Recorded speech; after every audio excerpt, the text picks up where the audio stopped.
C'est une réforme qui a suscité une fois de plus de vives tensions au Parlement et qui a finalement été adoptée à la majorité avec 133 voix sur 165. Jusqu'à maintenant, le président de la République était tenu de déclarer son patrimoine à son arrivée au pouvoir. La révision de l'article 37 de la Constitution prévoit qu'il le fasse également à la sortie de son mandat. Une réforme portée par le parti majoritaire, le PASTEF. Fatou Diop Cissé, député de la formation, revient sur les objectifs de ce texte. Dans notre programme de PASTEF, Jotna de Sonko président en 2019, et dans celui, le projet de Diomaye président en 2024, disons toujours celui de PASTEF, c'était clair. Renforcer la transparence dans la gestion des affaires publiques et la reddition des comptes. Déclaration et publication de patrimoine du président de la République à l'entrée et la sortie. Finir avec l'opacité.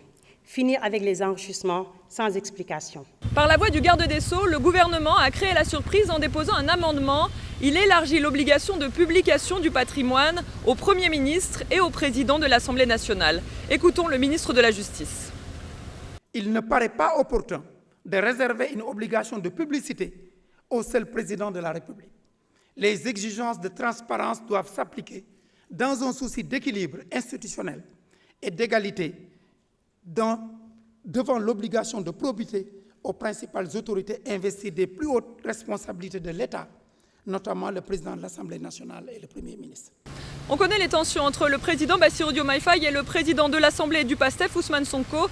Certains députés ont dénoncé une guerre politicienne puisque l'amendement du gouvernement obligerait Ousmane Sonko à également publier son patrimoine. Les députés du PASTEF ont adopté cet amendement et appelé à une promulgation rapide du texte. Pour rappel, fin juin, une révision de la Constitution avait déjà été adoptée par les parlementaires, mais le Conseil constitutionnel, saisi par le président Bassirou Diomaye Faye, avait finalement censuré le texte.